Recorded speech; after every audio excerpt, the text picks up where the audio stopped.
Gangster Vegas এমন একটা game যে গেমটা আমরা সবাই খেলেছি, কারণ জিটিএ 5 এর মতন গেম খেলার পিসি আমাদের কাছে তাই গ্যাংস্টার ভেগাস এমন একটা গেম যে গেমটা আমরা সবাই খেলেছি, কারণ জিটিএ 5 এর মতন গেম খেলার পিসি আমাদের কাছে নেই। তাই অ্যান্ড্রয়েড গেমারদের জন্য গ্যাংস্টার ভেগাসে ছিল জিটিএ 5। একটা সময় আমি এই গেমটাকে অনেকবার খেলেছি এবং অনেকবার কমপ্লিট করেছি। তোমরা অনেকেই এই গেমটা খেলে থাকবে, কিন্তু আমি শিওর যে তোমাদের মধ্যে 90% লোকই এই গেমের গল্পটা জানে না, মানে এর ব্যাক স্টোরি বা ফুল স্টোরি। তো বন্ধুরা, আজকে আমরা জানবো গ্যাংস্টার ভেগাস গেমের সম্পূর্ণ গল্প বাংলাতে। কিন্তু তার আগে ভিডিওটা অবশ্যই লাইক করো এবং কমেন্টে বলো তোমার ফেভারিট অ্যান্ড্রয়েড গেমের নাম কি। আমার তো ক্ল্যাশ অফ ক্ল্যান, তোমারটা কি? তো বন্ধুরা, অনেক কথা ফেললাম, তো বেশি কথা না বলে লেটস স্টার্ট দ্য সুপার ফ্রিকশনস।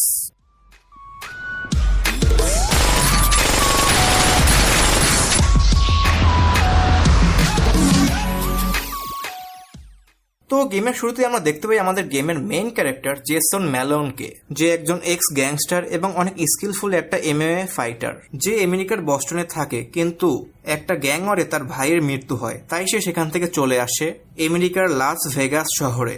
এখানে সে এমএমএ ফাইটার হিসেবে কাজ করে। এখানে একটা ফাইটের সময় জেসন ভুল করে লাস ভেগাসের কিংপিং বা ডন ফ্রাঙ্ক ভিলিয়ানোর ফাইটারকে মেরে ফেলে। আর এটা হওয়ার পরই ফ্রাঙ্কের মাফিয়া জেসনকে মারার জন্য পিছনে লেগে যায়। জেসন কোনো মতে গাড়ি নিয়ে পালাতে থাকে এবং পালানোর সময় জেসন তার পুরানো বন্ধু ভিয়ারা মন্টেলোর কাছে সাহায্য চায়। এরপরে ভিয়ারা জেসনকে সাহায্য করার জন্য তার হেন্সম্যান বা তার বডিগার্ডকে পাঠায়, যার নাম ছিল ক্যারেন ওলসন। ক্যারেন কোনো মতে ফ্রাঙ্কের লোকদেরকে মেরে ফেলে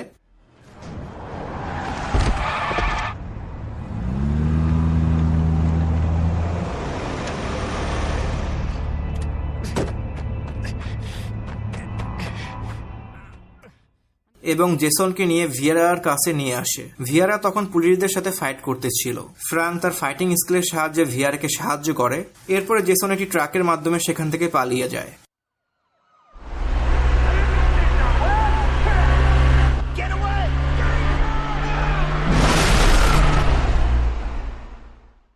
এবং ভিয়ারার আন্ডারে থাকা স্ট্রিপ ক্লাবে চলে আসে। এখানে আসার পর ভিয়ারা বলে, জেসন, আমি তোমাকে সাহায্য করতে পারি, প্রোটেক্ট করতে পারি, কারণ ফ্রাঙ্ক আমারও শত্রু। তুমি এখন থেকে আমার আন্ডারে কাজ করবে এবং আমরা দুজনে মিলে ফ্রাঙ্কের পুরো বিজনেস এম্পায়ারকে ধ্বংস করে দিব। জেসন রাজি হয়ে যায় এবং ভিয়ারার আন্ডারে টুকটাক মিশন কমপ্লিট করে, যেরকম ড্রাগের বিজনেস, ওয়েপেনের বিজনেস ও আরো অনেক ইলিগাল কাজ জেসন করে এবং পাশাপাশি ফ্রাঙ্কের বিজনেসকে ধ্বংস করতে থাকে। আস্তে আস্তে জেসন ফ্রাঙ্কের অনেকগুলো বিজনেসকে দখল করে ফেলে, যার ফলে ভিয়ারা হয়ে যায় সেখানকার নাম্বার 1 মাফিয়া। এরপরে জেসন এবং ভিয়ারা তাদের স্ট্রিপ ক্লাবে পার্টি করতে থাকে, কিন্তু হঠাৎ সেখানে ফ্রাঙ্ক এবং তার গ্যাং ব্যাং চলে আসে। We had an arrangement, Vera. Is that you, Frank? You're forcing my hand here. Out of respect for Johnny, I've tried to keep the peace. Hey, Frank! ও তাদের উপরে অ্যাটাক করা শুরু করে। জেসন কোনো মতে তাদের সাথে ফাইট ব্যাক করে, কিন্তু জেসন তারপরও হেরে যায় এবং ফ্রাঙ্ক তাকে আটক করে ফেলে। কিন্তু ফ্রাঙ্ক জেসনকে মারে না, উল্টো ফ্রাঙ্ককে হুমকি দিয়ে তার আন্ডারে কাজ করায়। এরপর জেসন বাধ্য হয়ে ফ্রাঙ্কের আন্ডারে কাজ করে। প্লাস ফ্রাঙ্কের পার্টনার বেনি ও এই শহরের মেয়র উইনস্টন গুডম্যানের আন্ডারেও কাজ করে। ফ্রাঙ্ক অনেক ডেঞ্জারাস এবং ইলিগাল মিশন কমপ্লিট করে তাদের জন্য। এরকম ভাবে অনেক সময় চলে যায়। একটা সময় ফ্রাঙ্কের পার্টনার বেনি ক্যারেনকে কিডন্যাপ করে ফেলে।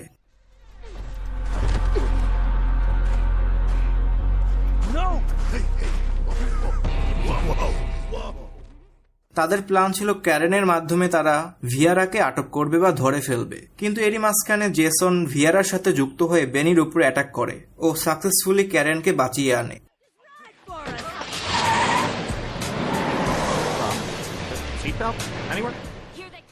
কিন্তু আসার পথে অনেকগুলো মাফিয়ার গাড়ি তাদের পিছনে লেগে যায়। এরপরে ভিয়ারা জেসন এবং বাকিদের বাঁচানোর জন্য নিজের জীবনকে স্যাক্রিফাইস করে।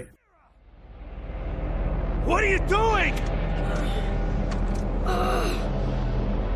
Get to the boat! You know I have to do this!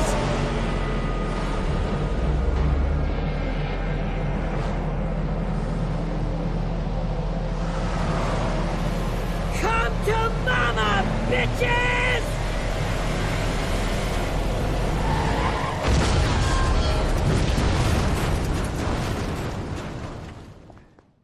ও একটি কার ক্রাশের মাধ্যমে বাকি সকল গ্যাং লিডার বা গ্যাং মেম্বারদেরকে মেরে ফেলে। এরপর কাহিনীতে আমরা আগে দেখতে পাই জেসন ক্যারেনের সাথে কাজ করতে থাকে। পরে ক্যারেন জেসনকে জানায়, আমার বাবার মৃত্যু এবং তোমার ভাইয়ের মৃত্যুর পিছনেও ফ্রাঙ্কের হাত ছিল। তাই জেসন এবং ক্যারেন এখন প্রতিশোধ চায়। সিম্পলি তাদের একটা নতুন মিশন হচ্ছে ফ্রাঙ্ককে মেরে ফেলা। এরপরে তারা আস্তে আস্তে দুজনে মিলে ফ্রাঙ্কের সকল বিজনেসকে ধ্বংস করতে থাকে। জেসন পুলিশকে সাহায্য করে ফ্রাঙ্কের অনেক ইলিগাল বিজনেসকে ধ্বংস করার জন্য। আস্তে আস্তে ফ্রাঙ্ক পাওয়ারলেস হয়ে যায়।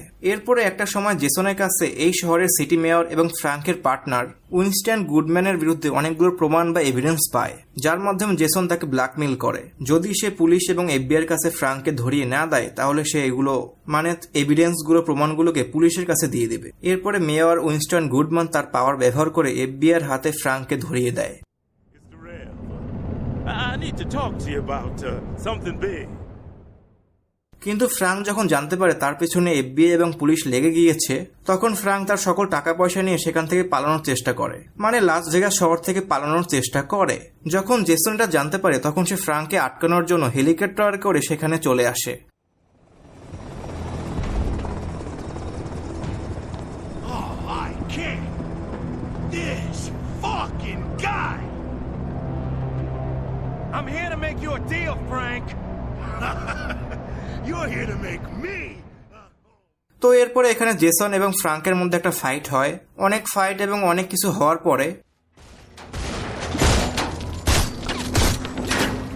Did you really think you could outplay? পরে জেসন চালাকি করে কোনো মতে ফ্রাঙ্ককে মেরে ফেলে।